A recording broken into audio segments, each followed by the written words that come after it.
मेरे को नंगा करके पेड़ से लटका के उल्टा पीटा, मेरे लैट्रिन वाली जगह पे पेट्रोल डाला और मुस्लिम नेम ही काफ़ी है दहशतगर्द साबित करने के लिए। मतलब उन्होंने मजबूर किया मुझे कि मैं आईबी के लिए इन्फॉर्मर और सीक्रेट एजेंट के तौर पे काम करूं। पुलिस किसी को पकड़ के लाती है, मीडिया उसको मोहर लगा देती है। 2 अलबदर के दहशतगर्द पकड़े गए, क्योंकि दहशतगर्द साबित करने में पुलिस का रोल 10% होता है, 90% मीडिया का रोल होता है।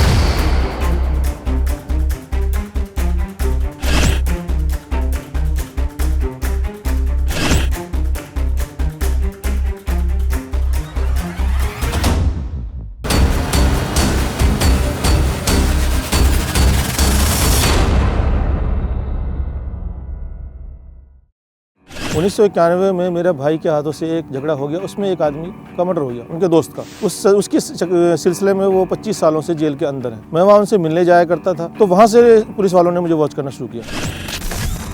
किडनैप करके मुझे ले गए मोरिस नगर क्राइम ब्रांच में। वहाँ उन्होंने मुझे 10 दिन तक टॉर्चर करते रहे। मुझे टॉर्चर में मेरे को एक तो पूरा नंगा करके, फिर लैट्रिन वाली जगह पर, पेशाब वाली जगह पर पेट्रोल डाल देना, सर पे पेशाब कर देना, उल्टा लटका के पानी नाक से चढ़ा देना, ये सब मतलब टॉर्चर उगलवाने के लिए। अब मैं क्या उगलूंगा, जब मेरे पास कुछ है ही नहीं तो मैं उगलूंगा क्या। मुझे तो खुद नहीं पता था मुझे उठाया क्यों है। तो वो मुझे टॉर्चर करते रहे कि बता असला कहाँ है, बता बारूद कहाँ है, बता तेरे किस किस से ताल्लुकात है। 10 दिन बाद जब कुछ नहीं निकला, जब कुछ उनके हाथ नहीं आया, धमकी भरे अंदाज में माफ़ी मांग करके मुझे वापस छोड़ दिया गया। उसके ठीक 4 महीने बाद क्राइम ब्रांच चाणक्यपुरी वो मुझे उठा के ले जाता है। सेम वही कहानी दोहराई जाती है। 8 दिन बाद वो भी इसी तरह माफ़ी मांग करके, भाई हमने गलत आदमी उठा लिया, हमें गलत इन्फॉर्मेशन मिली और आपका कुछ नहीं निकला, तो हम आपको छोड़ रहे हैं, लेकिन आप जो है आगे हमारे खिलाफ मत जाना। अब हमारी इतनी हैसियत नहीं थी कि हम उनके खिलाफ जाते, तो हमारे फादर ने जो भी कंप्लेंट की थी उस वक्त भी वो वापस ली गई।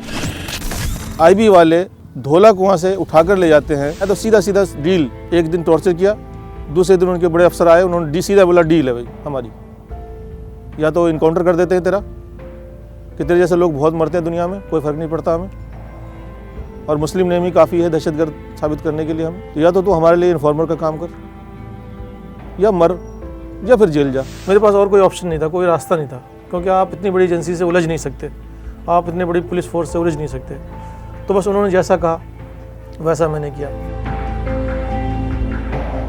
फिर 2001 से ये कहानी शुरू होती है। मैं वहाँ से उनके लिए काम करता रहा, जासूसी करता रहा। वो मुझे काम बताते थे, किसके पीछे लगना है, कहाँ जाना है, किसका पीछा करना है, किस इलाके में रहना है आपने जाकर, किस पर वॉच रखनी है।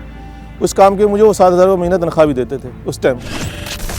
2 कश्मीरी लड़के के साथ, एक का नाम इम्तियाज़ था, एक का फैयाज़ था। मुझे जम्मू के रास्ते कश्मीर भेजने की कोशिश की भी, तो मुझे इंटेलिजेंस आर्मी ने पकड़ लिया।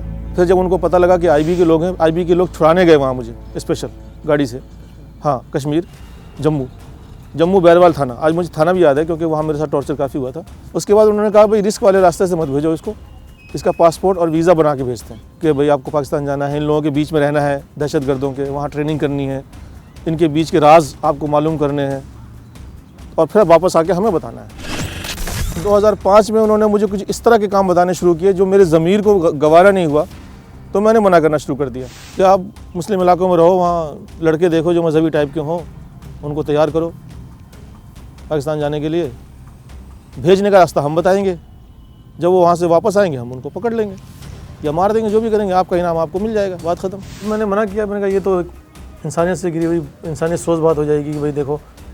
तो मैंने इस काम के लिए मना किया, तो उनको लगा कि ये तो हमारा राज भी जान चुका है, फिर हमारे लिए किसी काम का भी नहीं है, यूज़ एंड थ्रो है, या जिसको तो यूज़ करने के बाद अब डस्टबिन में फेंक दो।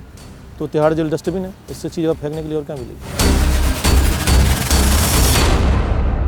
2005 में 12 दिसंबर को 4 बजे के आसपास मेरे पास फ़ोन आया कि आप अपनी तनख्वाह तो ले जाओ आकर के यार। उसके बाद 4 बजे एक गाड़ी आती है सफ़ेद रंग की, उसमें 5-6 लोग होते हैं, मुझे बैठने के लिए कहते हैं। मैं बैठ जाता हूँ, क्योंकि मेरे अपने लोग हैं वो। जैसे मैं बैठता हूँ, मेरे को गन लगा दी, मेरी आंखों में पट्टी बांधी और मेरे मुंह पे कपड़ा डाला, सीट के नीचे बिठा दिया, सीट पर से उतार के मुझे सीट के नीचे बिठा दिया, और वो गाड़ी 1-1.5 घंटा चलती रही, और मुझे वो किसी खुफिया जगह पे ले गए अपनी। तो टॉर्चर वगैरह किया थोड़ा मेरे को, और फिर बोला आपको 5-7 साल के लिए बुक कर देते हैं, हमने आपको बहुत पाल लिया, बहुत खिला लिया, अब थोड़ा चर्बी जो चढ़ी है ना पर, वो थोड़ी चर्बी कम कर देते हैं। और जेल में रह करके अगर आपका दिमाग ठिकाने आ जाए, आप हमारे लिए राज़ी हो जाओ काम करने के लिए, तो हम वापस भी छुड़ा लेंगे आपको।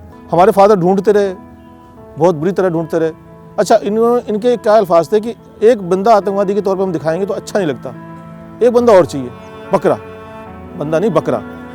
तो उस बकरे के तौर पे मेरे मुकदमेवार को, जो मेरा मामू का लड़का है, तो उसको 22 दिसंबर को उठाया कश्मीरी गेट से, फिर उसको लाके भी मेरे साथ रख दिया। 9 फरवरी को स्पेशल सेल के लोग आते हैं, IB वाले उनके हैंडओवर करते हैं हमें, वो हमें बाईपास ले जाते हैं आंखों में पट्टी बांध के, वहाँ हमारी पट्टी खोलते हैं, वहाँ पर लीगल अरेस्टिंग हमारी दिखाते हैं, और असला बारूद और बैग जो हम तो घर से खाली हाथ गए थे, ये पता नहीं बैग कहाँ से आ गया, सामान ये कहाँ से आ गया, ये तो पुलिस ज़्यादा बेहतर जवाब दे सकती है इसका। बस वहाँ पर शोर मचा दिया गया, अलबदर के 2 खूंखार आतंकवादी पकड़ लिए, अलबदर के 2 खूंखार आतंकवादी पकड़ लिए, भीड़ इकट्ठी कर ली, और जो भी कार्रवाई, जो लीगल कार्रवाई होती है 2 महीने बाद, गैर कानूनी हिरासत में रखने के बाद जो लीगल कार्रवाई उन्होंने 2 महीने बाद की। हमारा दिमाग तो सुन हो रखा था कि हमारे साथ ये हो क्या रहा है।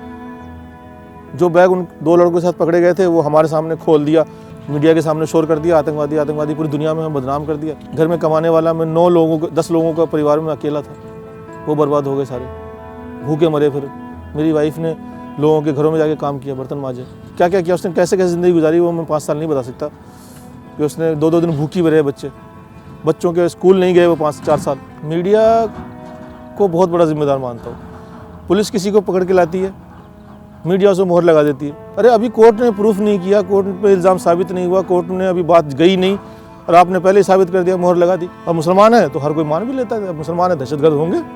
उसके बाद हम लोगों को जेल भेज दिया गया। पुलिस वालों को पता था इनकी हैसियत नहीं वकील करने की, उन्हें पता था सरकारी वकील ले लेंगे और चुपचाप सज़ा खा करके 5-7 साल 10 साल जो भी होगी चुपचाप अपना घर बैठेंगे।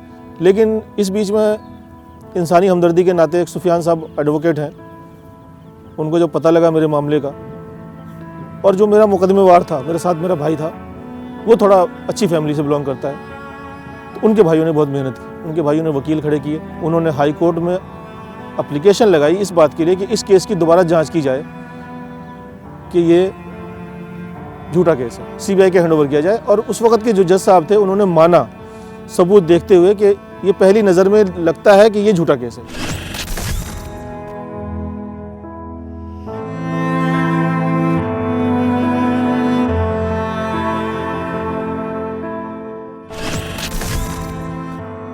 मुझे क्लीन चिट मिली, बेगुनाह मुझे साबित किया उन्होंने। मैं बस एक शेर पे अपनी बात, शायद मैं पूरी बात कह पाऊँ, कि उसी का शहर, वही मुद्दई, वही मुनसिफ, मुझे यकीन था मेरा कसूर निकलेगा, जो खो गया है उसे ढूंढना तू ए नासिर, यहाँ जो डूबा है जाकर के दूर निकलेगा। मैं कहता हूँ इंसाफ मिला, लेकिन मुझे ये 25% मिला, 100% इंसाफ मैं इसको नहीं कहूँगा। क्योंकि 100% इंसाफ जब होता जब उन पुलिस वालों के खिलाफ कार्रवाई होती, किसी की पूरी फैमिली, पूरी ज़िंदगी तबाह कर देते हैं और आप अपने ऑफिस में आराम से बैठते हैं, ये इंसाफ नहीं है।